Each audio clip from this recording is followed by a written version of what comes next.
Welcome to life horoscope. நான் உங்கள் சங்கர் நாராயண். சனி பயிற்சியை நம்ம ஒரு காம்போவோட, ராசி அண்ட் லக்னா காம்போவோட இப்போ ஒரு டீட்டெயிலாக பார்க்க போகிறோம். நிறைய அனலைஸ் பண்ணியிருக்கேன்.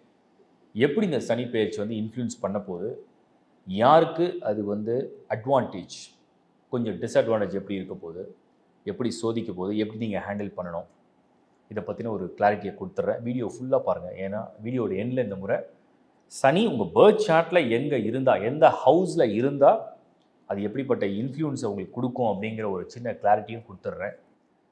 நிறைய கமெண்ட்ஸ் அண்ட் மெயில்ஸ் இது ரிலேட்டடாக வந்திருக்கு. ஸோ அதனால தான் இந்த வீடியோ ப்ரிப்பேர் பண்ணியிருக்கேன். இது உங்களுக்காக. இது பயங்கரமான கால்குலேஷனில் போகும். ஸோ பொறுமையாக பாருங்கள். ஒரு முறை பார்த்து புரியலன்னா இன்னொரு முறை பாருங்கள். உங்கள் ஃப்ரெண்ட்ஸோட ரிலேட்டிவ்ஸோட ஷேர் பண்ணுங்கள், லைக் பண்ணுங்கள், சப்ஸ்கிரைப் பண்ணிங்க. www.lifehoroscope.in இந்த ஒரே ஒரு வெப்சைட் கூட தான் நம்மளது. சர்வீஸை யூஸ் பண்ணிங்க. தேங்க்யூ. துலாம் ராசி. துலாம் அப்படிங்கிற ராசியை பொறுத்த வரைக்கும் பொதுவாகவே சனி உச்சமடைகிற ராசியே துலாம் தான். இப்போ டிரான்சிட்டும் 6th ஹவுஸில் பொசிஷன் எடுக்குது.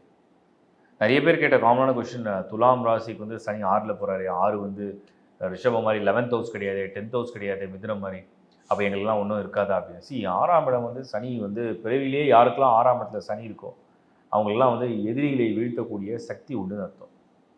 யாருக்கெல்லாம் 6th ஹவுஸில் சனி செவ்வாய் 2 பேரும் கம்பைன் பண்ணிட்டாங்கன்னா, கூட ராகுவும் சேர்த்துட்டாருன்னா, எல்லா போர்லேயும் ஜெயிக்கிற ஒரு ஆற்றலை கொடுக்கும். அதுதான் எல்லா போட்டி பந்தயம் எல்லாத்தையும் ஜெயிக்கிற சக்தியே இது செவ்வாய், சனி, ராகு. அசுபர்கள்லாம் 6ஆம் இடத்துல போய் மறையணும். அசுபர்கள்லாம் 6ஆம் இடத்துல மறைஞ்சாதான் ஒரு மனிதன் வெற்றி அடைய முடியும். எல்லாத்தையும் தோல்வி இல்லாத வெற்றி. சப்ஜெக்டிவ் லக்னாதிபதி வலுவாக இருக்கணும், புத்தி நல்லா இருக்கணும். அது அவங்க இறங்குற விஷயத்தெல்லாம் வெற்றி வரணும்னா அந்த சனி போய் 6ஆம் இடத்துல தான் எதிரியை வீழ்த்தும். அதுதான் அது அந்த காலத்தில் இந்த ராஜாக்களுடைய இதெல்லாம் பார்ப்பாங்க. போர்லெல்லாம் ஜெயிக்க முடியுமா, வெற்றி கிடைக்குமா. இன்னைக்கு வாழ்க்கையில் எல்லாருக்குமே ஒரு போராட்டம் இருக்குது. துலாம் சித்திரை நட்சத்திரம் பாதம் 3, 4, சுவாதி 1, 2, 3, 4 பாதங்கள் சுவாதி, விசாகம் 3 பாதங்கள். பெரிய பெரிய திசைகள் நடக்கும். துலாமில் பிறந்தீங்கன்னா பெரிய பெரிய திசைகள். நீங்கள் எப்படி பார்த்தாலும் சித்திரையோ இல்லை சுவாதியோ இல்லை விசாகத்துலேயோ பிறந்தீங்கன்னா அப்புறம் ராகு திசை, இல்லை செவ்வாய் திசை, குரு திசை, ஒவ்வொரு திசையும் குறைஞ்சபட்சம் எல்லாம் 18, 16 திசைகள் இருக்கும். சப்போஸ் நீங்கள் சித்திரையிலே பிறக்கிறீங்கன்னு வச்சுப்போம், அது ஒரு ரஃப்லி ஒரு 2 வருஷமோ இல்லை 1.5 வருஷம் குறைஞ்சபட்சம் வச்சுக்கலாம். ஒரு ராகு ஒரு 18 வருஷம், குரு ஒரு 16, இதுவே உங்களுக்கு 33, 34 வரைக்கும் கொண்டு வந்துடும். 35 வயசு ரீச் பண்ணால் தான் தோராயமாக சனி திசையை சந்திப்பீங்க நீங்கள் சித்திரையில் பிறந்திருந்தால். ஒருவேளை சுவாதி நட்சத்திரத்தை பிறந்தால் ரஃப்லி ஒரு 30s சனி திசை வந்துடும், நெருங்கிடும், கிட்ட நெருங்கும். இதுதான் ரஃப் கால்குலேஷன். இப்போ சனி திசையை சந்திக்காமல் துலா ராசி கடக்க முடியாது. மிட் ஏஜில் சனி திசையை நீங்கள் ஃபேஸ் பண்ணுவீங்க. 30s, 35, 40, 45 ஒரு 50 வரைக்குமாவது இது கொண்டு போயிடும். சனி திசைங்கிறது தோராயமாக மேக்ஸிமம் ஒரு 50, 52 வரைக்கும் கூட எக்ஸ்டெண்ட் பண்ணும் சில பேருக்கு. அதுக்கப்புறம் அந்த திசை இருக்காது. அப்போ புரிதல் என்ன அப்படின்னா, துலாம் ராசி சனி திசை பெரும்பாலானோர் இருக்கிற வாய்ப்பு இருக்குது. அதில் இந்த முறை 6ஆம் இடத்துல போகிறதுனால எது நீங்கள் முடியாதுன்னு நினச்சிங்களோ அது இப்போ முடியும். அதான் பாயிண்ட்.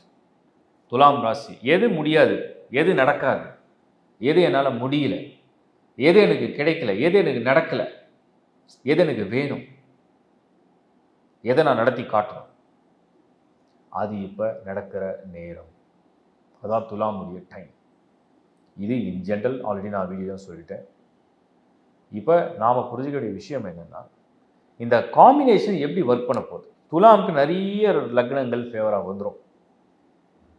சப்போஸ் நீங்கள் பிறக்கும் பொழுதே ரிஷப லக்னத்தில் பிறந்திருக்கீங்க, மிதுன லக்னம், ஈவன் கடக லக்னம், கன்னியா லக்னம், துலாம் லக்னம், துலாம் ராசி துலாம் லக்னம், விருச்சிக லக்னம், மகரம், கும்பம் கூட ஃபேவர் பண்ணிடும். துலாம் ராசியில் பிறந்திருந்தால் அதிகப்படியான லக்னங்கள் உங்களுக்கு சாதகமாக வரும்.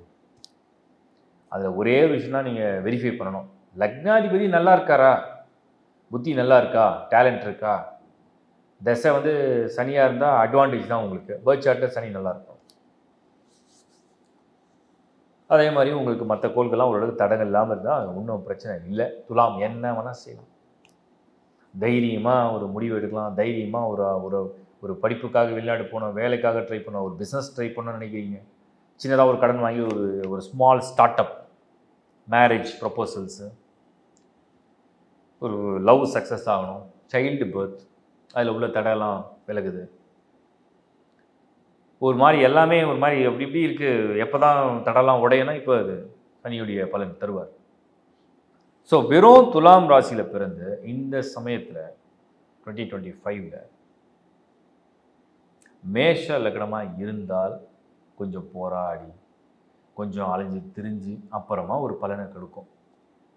மீன லக்னமாக இருந்தால் சில பேருக்கு கை கெட்டது வாய் கெட்டாத மாதிரி ஒன்று கிடைக்குது, ஆனாலும் முழுசாக கிடைக்கல. ஒன்று நடக்குது, ஆனால் முழுசாக இல்லை. அது ஏன் முழுமையான பலனை தரலைங்கிற மாதிரி ஒரு இழுபறி.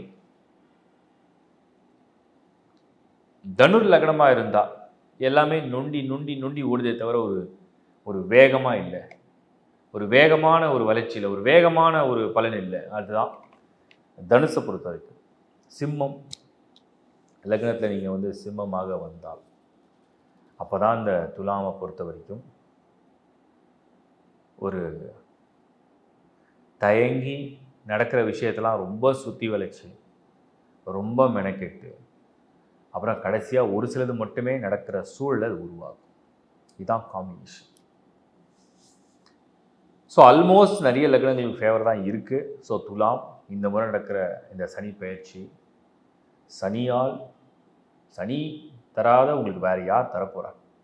உங்கள் ராசிக்கு உச்ச வீடு சனி வந்து முழுமையான தன்னோட சக்தியை உணர்கிற இடம் அது. அதில் நீங்கள் பிறந்திருந்தால், அதில் சந்திரன் இருந்தால் தான் துலா ராசி. அதில் பிறக்கும் பட்சத்தில் இந்த முறை நினைத்ததை நடத்தி காட்டுற ஒரு ஆற்றல் உங்களுக்கு வருது. வாழ்த்துக்கள். இப்போ வந்து சனி வந்து நம்ம ஒரு ஒரு ஜென்ரலாக இந்த ராசி லக்னம் காம்போ நீங்கள் பார்த்துட்டீங்க. பட் ஆனால் உங்கள் பர்த் சார்ட்டில் என்றைக்காவது நீங்கள் வந்து ஒவ்வொரு சனி பயிற்சிக்கும் இந்த பலன்களை நோட் பண்ணாலும் கூட உங்கள் பர்த் சார்ட்டில் சனி எங்கே இருக்குன்னு என்றைக்காவது நோட் பண்ணியிருக்கீங்களா? அது மேஷத்தில் இருந்தால் நீச்சம், ரிஷபத்தில் இருந்தால் பரவாயில்ல. பட் ரிஷபம் கூட நல்ல இடம்னு சொல்ல முடியாது, பட் பரவாயில்ல. மிதுனத்தில் அது ஓகே. கடகத்தில் இருந்தால் சில பேருக்கு ஹெல்த் ட்ரபிள் கொடுக்கும். சிம்மத்தில் இருந்து தான் சனி சிம்மத்தில் நின்றுடுச்சுன்னா அவங்களுக்குலாம் பார்த்தீங்கன்னா ஹெல்த்தில் வயிறு செஸ்ட்டு ரிலேட்டடான இஷ்யூஸ் கொண்டு வரும். சனி வந்து கண்ணியில் இருந்ததுன்னா எதிரிகளை வீழ்த்துறது மற்ற விஷயங்கள் நல்லாயிருக்கும். பட் சில பேருக்கு அந்த வாதம், உடல் வலி சம்மந்தப்பட்டது, ஸ்பைனல் கார்டு சம்மந்தப்பட்ட ஹெல்த்தை கொடுக்கும் ட்ரபிள். சப்ஜெக்டும் அவங்களோட லக்னத்தை பொறுத்து. பட் பர்த் சார்ட்டில் சனி எங்கே இருக்குன்னு தான் நான் விஷயத்தை சொல்கிறேன்.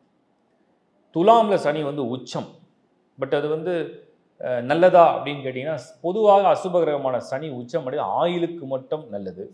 ஒரு விடாமுயற்சி, ஒரு போராடுற குணம், இதெல்லாம் நல்லது. விருச்சிகத்தில் சனி இருக்கிறது அவ்வளவு நல்ல விஷயம் இல்லை. விருச்சிகத்தில் சனி இருந்தால் நம்ம பிறவிலே வந்து ஏதோ சில கஷ்டங்களை வந்து ஃபேஸ் பண்ணுறோம் அப்படிங்கிறது அது காமிக்குது. தனுரில் வந்து சனி இருந்தால் நல்ல பக்தன், சமூக சேவை செய்யறதுக்கு உகந்தது. மகர சனி உழைப்பால் உயரக்கூடிய உத்தமர், ஆட்சியில் இருப்பார், பலமாக இருப்பார். கும்பத்தில் சனி வியாபாரம், தொழில், போக்குவரத்து, இதெல்லாம் நல்லா இருக்கு.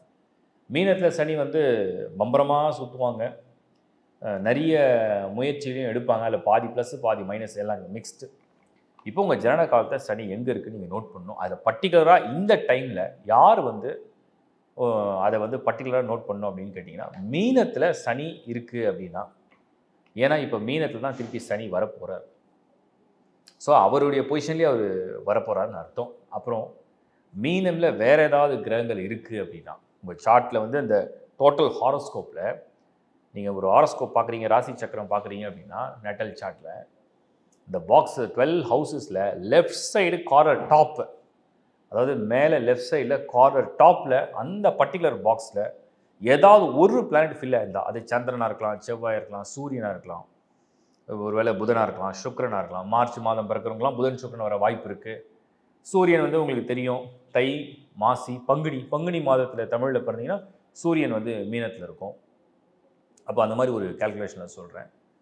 அப்படி ஏதாவது ஒரு பிளானட் பர்டிகுலராக மீனமில் அந்த லெஃப்ட் சைட் டாப்பில் கார்னர் பாக்ஸில் இருந்ததுன்னா அதே இடத்துக்கு தான் சனி பொசிஷன் எடுக்குது. அப்படி சனி வந்து அந்த ஹவுஸில் வரும்போது தான் இதுதான் நான் சூப்பர் இம்போஸ் பண்ணி பார்க்க சொல்கிறது.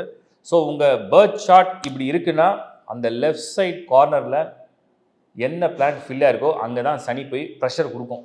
அந்த பர்டிகுலர் பிளானட்டை போய் ஒரு அழுத்தம் அது கொஞ்சம் டிஸ்டர்ப் ஆகும். அந்த பர்டிகுலர் பிளானட்டுடைய அந்த கிரகத்துடைய தன்மையை அது வந்து திடீர்னு ஒரு ஃபோர்ஸ்ஃபுல்லாக செய்ய ஆரம்பிக்கும். இதுக்கு தான் நீங்கள் சில ரெமெடிஸை ஃபாலோ பண்ணிக்கணும். பட் அது ரெமெடி வந்து இண்டிவிஜுவலுக்கு மாறிட்டே இருக்கும். அது நம்ம அப்படி பிளைண்டாக சொல்ல முடியல. பட் பிரார்த்தனை அவசியம், வழிபாடு அவசியம், தான தர்மம் அவசியம். சனியை வந்து கூல் பண்ணுற விஷயங்களை நான் நிறைய அனலைஸ் பண்ணி பார்த்தேன்.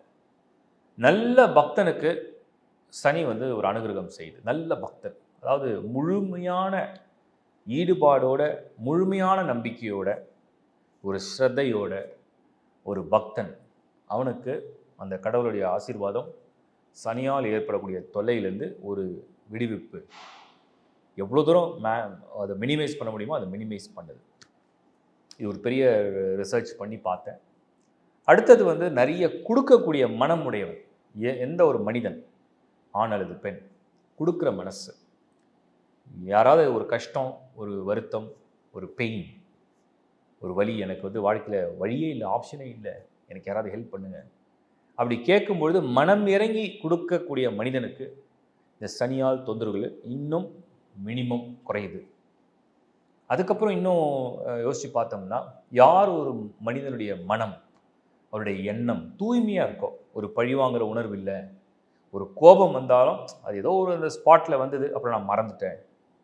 அதே மாதிரி மன்னிக்கக்கூடிய குணம், சரி பரவாயில்ல, ஏதோ ஒரு சூழ்நிலை கருதி ஒருத்தர் வந்து தவறாக பேசினதோ இல்லை வந்து செயலில் செஞ்சதோ நம்ம மன்னிப்போம் அப்படிங்கிற ஒரு மேன்மையான குணம்.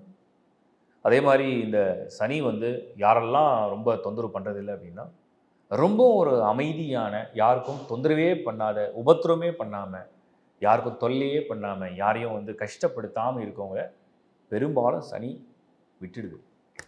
ஸோ இதெல்லாம் வந்து உங்களுடைய கொள்கை அடிப்படையில், உங்களுடைய குணங்கள் அடிப்படையில், உங்களுடைய பிஹேவியர்னு சொல்கிறோம், கேரக்டர்னு சொல்கிறோம். இது ஒன்று. கொடுப்பது, சின்சியரான பக்தியோடு இருப்பது, உங்கள் கடமையை சரியாக செய்வது, டூ யுவர் டியூட்டி.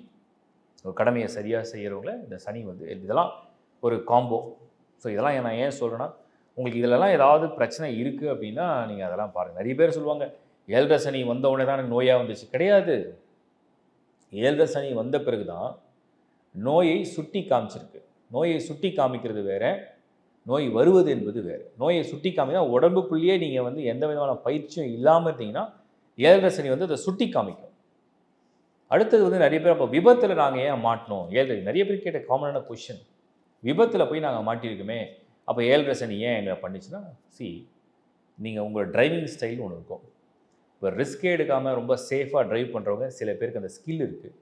யாருக்கும் ஆபத்து விளைவிக்காமல் ரொம்ப அமைதியான முறையில், ரொம்ப பாதுகாப்பான முறையில் ஒரு நீட் அண்ட் க்ளீன் ஒரு டிரைவிங் ஸ்கில் இருந்ததுன்னா அவங்களுக்கு எல்லா காலத்துலேயுமே அதை அவங்கள காப்பாற்றும். யார் ஒருத்தர் கொஞ்சம் ஜிக்ஸாகாக, கொஞ்சம் இஷ்டத்துக்கு எதையுமே ஒரு பெரிய ரூல்ஸையோ எதையும் மதிக்காமல் அவங்கவுங்க போக்கில் இருந்தாங்கன்னா, இந்த சமயம் வரும்போது அது கரெக்டாக ஆபத்தை கொண்டு வரும். இவ்வளோதான் விஷயம்.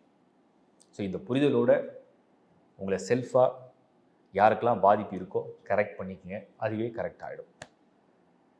இதுதான் நான் உங்களுக்கு டீட்டெயிலாக சொல்ல விரும்பினது. மீண்டும் ஒரு முறை ஒரு நல்ல வீடியோவில், கண்டென்ட்டில் சந்திப்போம். Is bye from Shankar Narayan. வணக்கம்.